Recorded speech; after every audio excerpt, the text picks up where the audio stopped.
saying, well, my version of the Canada is true and everybody else's is false. Canadians sort of deceive themselves. The good story is that we're just nice. Again, at the end of the day, we're not really all that social democratic. Thank you very much for coming. Just for everyone who's watching, we're joined by Ian McKay. He is leading a well-respected historian and the chair of L.R. Wilson Institute at McMaster University. That's right. Awesome. So just a bit about my goal today. My goal is to figure out a Canadian identity. And is there one, is there multiple? I'm not really interested in political spectra because when I did the research, I realized how polarizing an issue actually is. I'm not really interested in the political aspect of it, although we might touch on it, rather than the history of it, how we got here, and what historical events led us to the point that we are in. So to begin with, is there one Canadian identity? I think a good way of looking at it is to say there are 5 Canadian identities, all wrestling for the soul of the country. And that's the paradox and interest in being a Canadian, is that Canadians, if you back them into a corner and say, okay, what is it finally that defines Canada? What are the core Canadian values? You'll get 5 different sets of answers that sometimes can be sort of woven together, and sometimes they're just completely antithetical to each other. Somehow these 5 nations, in quotation marks, seem to live together in the same country. But they're really striking differences. And I think, so a good way of just testing that with your friends or, people you don't know, say, well, okay, you're a Canadian. What does that mean to you? What does it finally mean to you? What is the absolutely decisive thing? Who are your heroes? Who are your villains? What are the great moments in your country's history? Get 5 different sets of answers. that's I find that not alarming but interesting. Right? Okay, and if there are 5, can you name them? Sure. I would just rhyming them off, I would say, first of all, there's the British definition of Canada. Canada, by definition, is a British dominion ruled by a British monarch, and its core traditions are British. There's the French tradition. Canada was descended from New France, the first European colony. That is our core tradition. And so many of our national symbols come from the French, not the English. Right? Oh, really? Then there's the whole First Nations, which is now resurgent and really taking both of those European defined definitions of the country and they say, no, you are both arrived way later than the First Nations. And really, the country you call Canada was settled by Indigenous people for 20,000 years, and you can't really claim that you have founded the country. Okay. The core traditions are actually native traditions. Look at all the place names in Canada, and there's the number of native. So those three definitions, you could say, are kind of the almost ethno-cultural definitions. But then there are 2 further ones when you ask Canadians, what does it mean to be Canadian? And one further set of definitions, the 4th one, would be to say, Canada is basically a place where the individual can be free, above all, to own property, to establish a business, to achieve the Canadian dream. Canada is, by definition, a liberal capitalist country. Okay. And then a 5th definition, popular among many Canadians, is that Canada, no, that's quite wrong. Canada is a social democratic welfare state, and the core Canadian values are those that you see in things like Medicare and taking care of people and public provision. We're the kinder, gentler version of the United States. We're morally superior. We're peaceable. And each of these 5 groups have their what we call myth symbol complexes, right? And they each would say, who's the most important Canadian? They would each give you different answers, or strikingly different answers. I find that's really interesting. And okay, so if we have 5 that are not, sometimes I'm sure they interact with each other and there are some common things, and sometimes they're completely different. So as a lot of people call it, it's a mosaic, right? Do you have an explanation why Canada became a mosaic of all these identities that will interact and be right next to each other but would never really cross, rather than a melting pot that the U.S. claims they are? So, let's go with the feel-good story and then the real story. Sure. Okay. Oh, the feel-good, that's good. The feel-good story is that we're just nice. Uh-huh. And, melting pots are for people who like to boil things down and, this kind of, very earthy kind of raw image. You're going to take these people and poor things and boil them down and melt them down into this new thing. Whereas the Canadians are much kinder and gentler, and people can come here and be themselves. And that's the official story, the multicultural story. I'm not trying to disrespect people who firmly believe in that.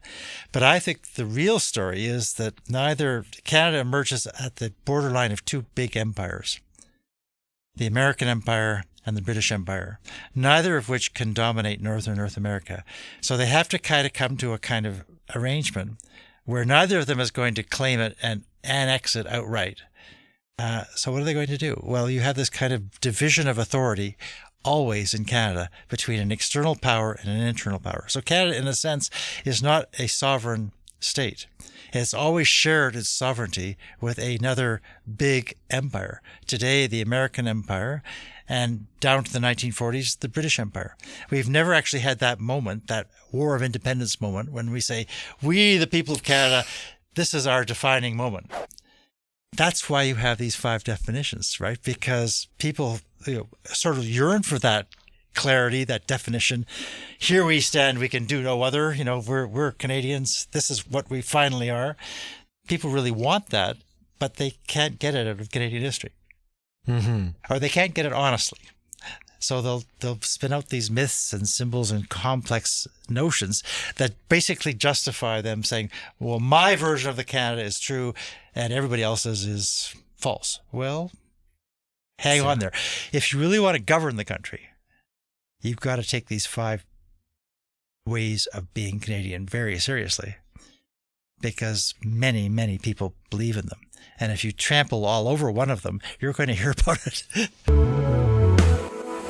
I wanted to run kind of bounce an idea or a theory that I might thought, like I read about, and I would be interested to hear your perspective.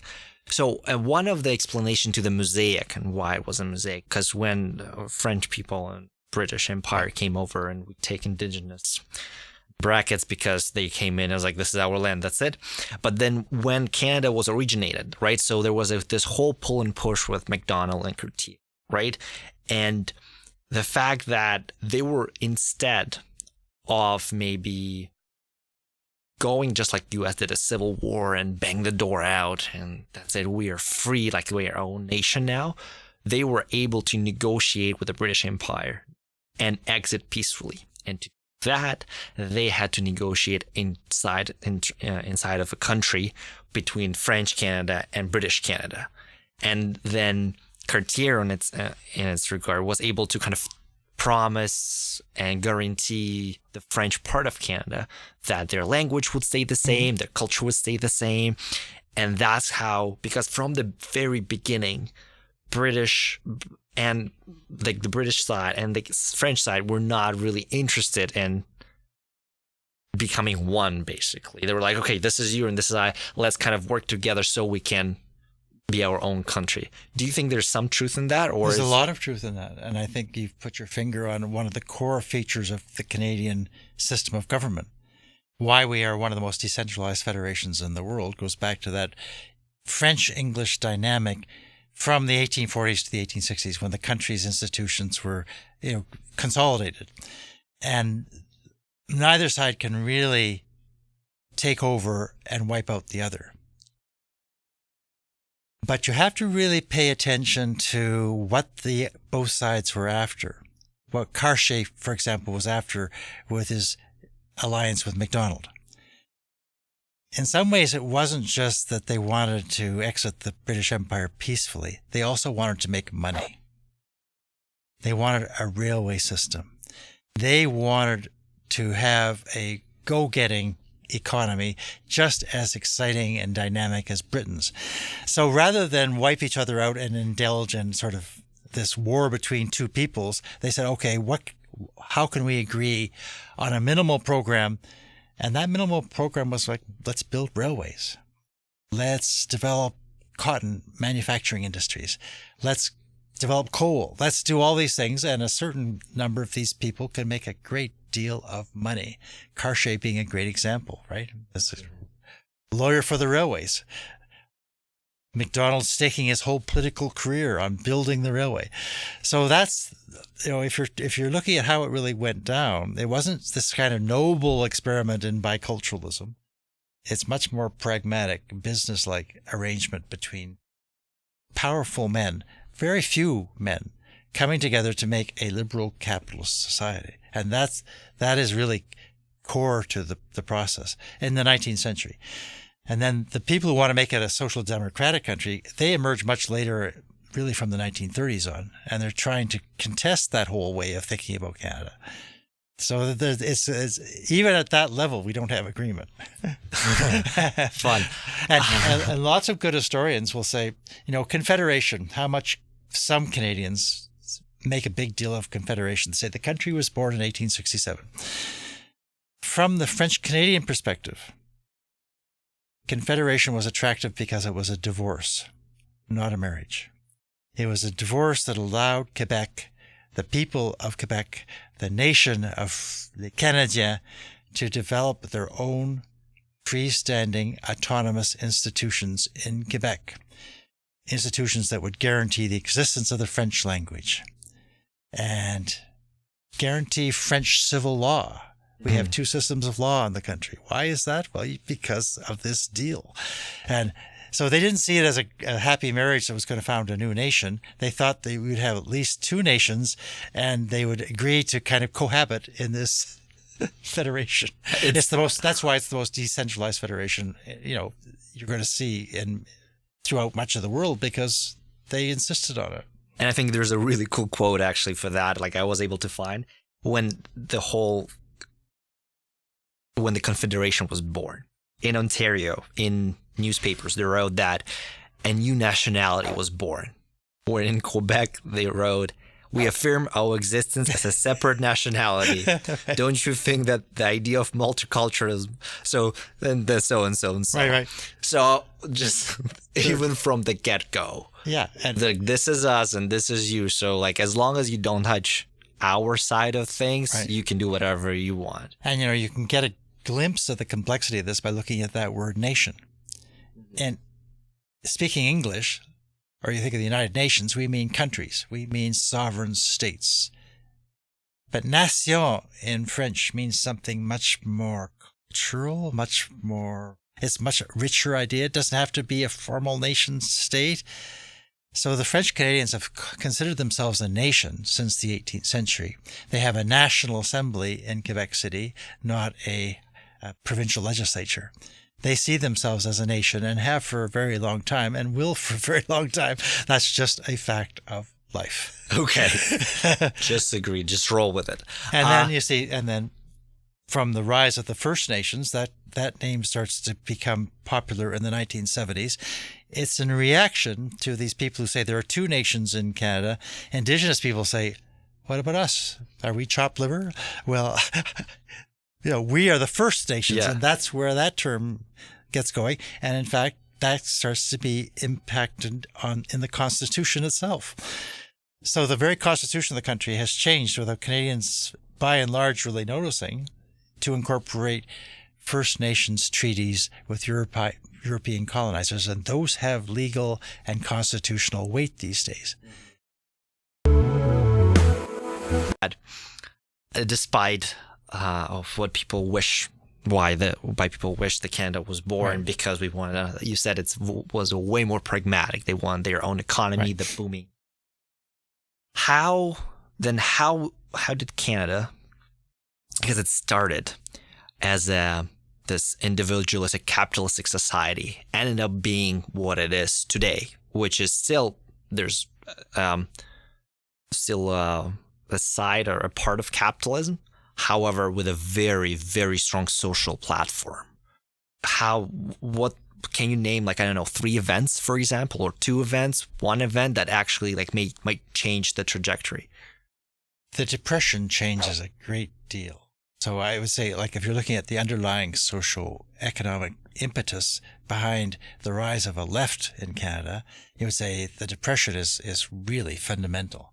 And that sense, Canadians have one of the worst depressions in the world because the economy is so resource-oriented, and also because this is a very hard-line state that we have in Canada in the 1930s. The Americans go in for all sorts of softer, gentler kind of welfare state approaches to the unemployed.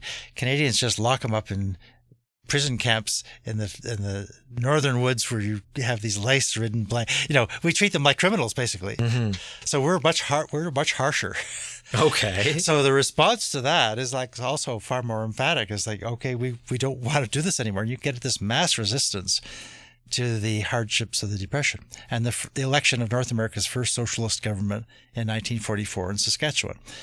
Kind of a very lucky break for the left because you just had to, all the stars had to align for that to happen. But once they did align, you had socialists who weren't crazy freaks anymore, but they actually had charge of a province, and which they governed for, quite successfully for decades, and bring in the first versions of the Canadian welfare state in the form of public Medicare. So going to the second big thing, you would say, well, it's that break with private medicine. Now, most Canadians would say, oh, well, that's one thing we're not going to give up in Canada is we don't want to go to an American system of medical care. That starts under the socialist government, and then the Liberals, who are keen to, they're always watching for where the public opinion is going and trying to catch up to it. In the 1960s, they're in real trouble. They're having minority governments. Maybe we should start borrowing some of these social democratic ideas. And that's when you start to get coast-to-coast medical care. To disagree with you a little bit, I'm not sure it's that ambitious a form of the welfare state. I think if you're ranking it in the world, we're not really even quite at the middle of the pack. We're kind of, I'd say like for C+ students of public welfare. Okay. But I mean, it's it's certainly better than nothing. It's one of those messy compromises. And then why? So U.S. reacted very differently to the Great Depression rather than Canada did it. Although my understanding would be that before the economic policy of 2 countries were close, like very close. Very close. So why did they react so differently? Well, I think in some ways they didn't react that differently, but I think the logic of Canada, because as you pointed out, the federation is so decentralized. So in Canada, you could have the election of a socialist government that started to run things in a very distinctive way, bringing in all these very left-wing policies, and there was no easy way for Ottawa to just throw it out. Because remember, it goes back to that French-English compact where the provinces have a lot of power, constitutional power. You can't easily throw it out. And if you do, you'll have a huge political price to pay for it, right? So in that sense, the decentralization of the country actually plays to the left. It benefits these people in Saskatchewan. And then once that model starts to kind of work, it seems attractive, it starts to be picked up by other provinces. What's Ottawa supposed to do? Rule all the provinces are breaking the law? It doesn't have the power to do that. So the Constitution is different. Whereas in the States, you have a far, far harder drive to a free enterprise economy in the 50s and a far bigger war economy. And that really is another factor that you'd have to bear in mind, right? So I think the countries start to diverge fairly emphatically in the 50s, but never forget they're also tied together. Canadians like to read American magazines. They like to watch American movies. Piles of Canadians go down to live in the States. So they're bringing back American ideas of how so it's never, even at that level, it's not a very straightforward country, right? Are Canadians really Canadians when they live half the year in Florida? Well, I guess snowbirds would say, yes, of course I am. But for some of us, well, if you're only here half the year, how deep is your commitment to the country. I mean, maybe it is, maybe it isn't. It's certainly a weird place. So right now, would you say that Canada is more on a collective side, collectivism, or more individualistic side? Here you'd have, this is my opinion and not that of most historians. I think we're still very individualistic. I think actually kind of liberal, classical liberal, 19th century competitive liberal ethos is very pervasive in Canada. And over again, especially in our own area, you see governments being elected that represent those values. I think a lot of people who came to Canada in the Cold War in the 50s as immigrants, that's the Canada they were selecting. They wanted to make good. They wanted the American dream, only this was kind of its northern version, right? So I think that classical liberal strain is incredibly powerful in Canada and has been since the middle of the 19th century. So I don't really buy the idea that Canadians are kinder and gentler in lots of respects. And in some ways, Medicare is kind of an outrider. It's an exception, not the rule. If you look at things like housing policies, where why can't you buy a house? Well, the free market is basically running the show in the private housing market and has for decades. How do you change that? Well, you're not going to do it very easily through state policies. Canadians are infatuated with cars. We just love cars. Toronto is the most car-centric place on the continent, apart from Los Angeles. Okay. Some of the Canadian highways are the most traveled in the world. It's like, I think this is Canadians sort of deceive themselves, especially Canadian leftists, deceive themselves when they underestimate the extent to which Canadians are individualistic and want things. Okay. And why do they do that? Because of... It's deeply instilled in us as part of a liberal order that to succeed in life, you should acquire lots of stuff.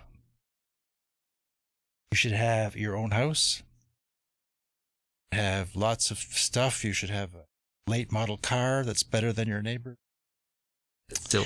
And if you don't have those things, you're kind of a failure in the eyes of your parents, and you aren't really a big deal. Look at the number of entrepreneurs that we worship, and the people we think are terrifically important people because they've made an awful lot of money. Read the newspapers of Toronto, and what will you find? Well, you're not going to find a whole lot of social commentary. You'll find a little in the Toronto Star. What you'll find are a lot of advertisements for Southern Vacation, luxury goods, cars. I think Canadians have really bought this massively. And to pretend otherwise doesn't do us any service, especially if you're like me and you would really like them to grow into another form of life. You shouldn't underestimate the extent to which C.B. McPherson would call it possessive individualism, right? This is a possessive individualism where your quality as a person means you're in ownership of your own body, you're in ownership of your own life, and you're the ownership of all this stuff. Okay. And that testifies to your worth as a human being. And your right to be a powerful human being, more powerful than people that don't have property. And that, I think that goes really deep in Canadians' psychology and culture. Despite maybe the current trends where we more and more you are part of a bigger group or a larger group, despite how many times Justin Trudeau talks about not even Justin Trudeau, just a lot of people talk about the group identity on a rise in Canada specifically. And the push will come to shove if for example, you had an actual regime which said you can't all have your own cars. Or if you're going to have this Highway 401 crisscrossing a city, you're going to have to pay a toll to cross it that will recompense people and the state for all of the health consequences of 401. Try that as a politician and you'll be out of office. Okay. Faster than you can. Okay. Because Canadians do not want to pay higher taxes. Look at just talk honestly about, okay, you like this welfare state, but you really don't want to pay for it. That is the awkward compromise. Now the paradox. Personally, I think Canadians should face up to reality and say, okay, we can't actually keep on living this way. We are consuming the planet at a rate that is staggering. We're developing all of these oil sands that are basically environmentally devastating, and there's no shore the idea to a sustainable planet isn't to build more pipelines and more pipelines and more pipelines, but that is a very hard thing to sell politically. And the core reason for that is because people like their things, and they've bought the possessive individualism that C.B. McPherson was talking about. So, and that's why I think it's very hard to change that. And that's why you're saying there's this fifth identity that you brought all the back in the beginning of this. That would be kind of the left identity, and I think it's well worth studying and analyzing in depth. And these are serious people, and I think their ideas deserve to be taken seriously.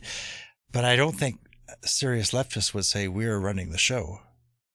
Why not? Well, because I don't know, or it's my informational bubble, because I'm right now you explaining it to me, and then I drive on 401 every day, and it is insanely busy. And yes, in my building, people have two cars. And I'm like, yeah, that's right. And then I remember the last time I went to Yorkdale Mall, and I remember what happened there in Toronto, and I was like, oh my God, this is so true. But then I look at it from maybe economically or bigger scale economically, we're like, well, but on the other hand, we have a whole bunch of corporations. The bigger corporations, we don't really have a lot of so many small businesses if you compare to states. You have a lot of corporations that actually run by government or somehow affiliated with government, which doesn't really fit the individualistic perspective that kind of you describe. I'm like, well, we're way more collective, way more social in that degree. Yeah, I think you want to play that one cautiously. Yeah. Way more social. I mean, I think in a way we can get into wishful thinking that. And I think Americans can also get into wishful thinking and thinking that their economy isn't actually massively influenced by the state, especially military expenditures and the whole military industrial complex, all of the things that actually the state is involved with in the United States. And of course, the size of their federal deficit now is just astonishing, right? This suggests to me that the old idea that they are the free enterprisers, we're sort of the social democrats, it needs a lot of qualification. And I think at the end of the day, we're not really all that social democratic. I think a provincial government that gets elected in Ontario, for example, if it really did say, okay, we're going to do this, we're going to do a serious welfare state. We're really going to go for social equality. We don't want people freezing anymore under the Gardiner Expressway in Toronto, as people do every month through a Canadian winter. We think this is a scandal and an abuse in one of the richest countries in the world, that people should be homeless and freezing to death in winter. And so we're going to implement a welfare state in which these things don't happen. We're going to close food banks because people won't need food banks. We will have a state that provides for people at a minimal level, and you don't have to be poor. We don't have native communities that are without clean water in a first world country. Now, I personally would sign on to such a thing, but then I would just caution people, there's going to be a price to be paid for all of that, and the price to be paid is going to be in taxes. It's going to be in some loss of your personal freedom to manage your businesses and your properties the way you want to manage them.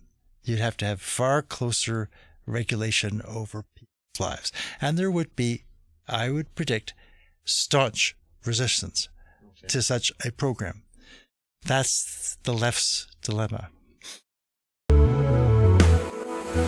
Kind of the last thing I wanted to ask your opinion on, which is what I guess here we actually going politics. It's a politics, psychology, and everything together. So like the famous, I just wanted to ask you about the famous statement by Justin Trudeau about there's no core identity no mainstream in Canada. There are only shared values: openness, respect, compassion, willingness to work hard, to be there for each other, to search for equality and justice. Those qualities are what make us the first post-national state. Again, disclosure to everyone, I'm not a Canadian citizen. Don't send me a hate mail. So do you think that a post-national state, first of all, does it make sense? And second of all, will it ever be a logical conclusion to a mosaic that's that started way, way back and kind of continues now with 5 identities that you just... I think in the case of Justin's idealistic comment about Canadian core values of truth and justice and compassion for each other and so on, I would just counterbalance those with Canadian passion for selling arms to Saudi Arabia, Canadian passion for pushing pipelines through Indigenous lands, both of those driven by good old-fashioned possessive individual. Let's make money. And I think this is a tension within liberal thought in Canada. I'm not discounting the idealism and the sincerity with which Justin said those words, but I think he's missing kind of the hard edge of Canadian politics here that in a way his party will never forget, even if it sounds like they've forgotten it, which was we have to satisfy the business community and we have to satisfy people who want pipelines. Watch where the money goes as well as where the words go. Okay. Very, very. So, and as for this idea of a post-national nation, there might be a core of truth to it in that I think a country that has these 5 identities going on all at once is a kind of a complicated place. And Canadians get so frustrated and they say, well, surely you know that a core Canadian value is, and then they'll rhyme something off like hockey. Well, everybody just has to love hockey in Canada. Well, lots of Canadians don't, and they don't follow it. And, well, every Canadian must love Tim Hortons. I mean, that's got to be well, okay, but every Canadian must acknowledge that the country was born on the side of Vimy Ridge in 1917, when Canadian soldiers laid down their lives for the country. Actually, that's never been accepted in Quebec at all, and was not accepted by most of the people who fought at Vimy Ridge. All of these are very frail myths. So I can see the logic of what Trudeau is saying, is none of these unifying definitions of the country really work. That's true. But whether it makes it post-national or whether people's senses of nationality are just more deeply embedded in their locations and their provinces, that's I think a more complicated question. I don't think Quebec is going to very soon lose its sense of being a nation. I don't think they're going to rename the National Assembly a provincial house anytime soon. I don't think First Nations feel themselves to be in a post-national setting. I think First Nations actually are being more and more emphatic and saying, we are this people. We have an ancestral right to this land. Don't tamper with it. That is, to me, a declaration of the rights of a nation. So I think if you're discounting the force and power of nationalism in Canada, you're also making a kind of mistake. And don't discount, too, the first nationalism I mentioned was the British nationalism. People who revere the legacy of the United Empire Loyalists and the Brock Monument at Queenston and all of this stuff that tells people deeply that they are British. That's not gone away. So I think you really have to be careful with these generalizations about the whole country's sense of identity. And I think there are at least 5. Yeah, that's fascinating. And, I would always say to some people that drives them to despair. Is that, okay, we'll never get there. We'll never have this wonderful moment when we just hug each other and say, finally, in a lot of other countries, these aren't such huggable moments. They're kind of brutal nationalism can actually be this kind of unitary integral nationalism can be very brutal. But the second thing is maybe it is kind of interesting to have these 5 definitions of the country going at the same time. Maybe actually they can learn a lot from each other, as they have since Confederation. I've said, well, we can sort of arrive at kind of a loose and rough and ready balance here. It makes our politics kind of unpredictable, but also deeply creative. So for me, it's not an occasion for despair. It's an occasion, first of all, for realism. This is just the facts of the matter. And secondly, it's kind of more optimistic, and surprising. And it's also kind of a fun country, because you'll go to places where you think you know what is obviously the case, and they don't. They don't see it that way at all. Well, you can take that as threatening, or you can say, that's really interesting that you don't share any of what I think is obviously the case. Wow. Yeah. Let's talk about it. Yes. Yeah. Well, I think to kind of summarize everything, I think I found this amazing quote. Canadian is someone who knows how to make love in a canoe without tipping it. And I think that kind of summarizes the whole conversation perfectly. Right, okay. Thank you. Thank you very much. And everyone behind you, like and subscribe, and lovely stuff. And we'll come back next week with a new topic. Thank you again.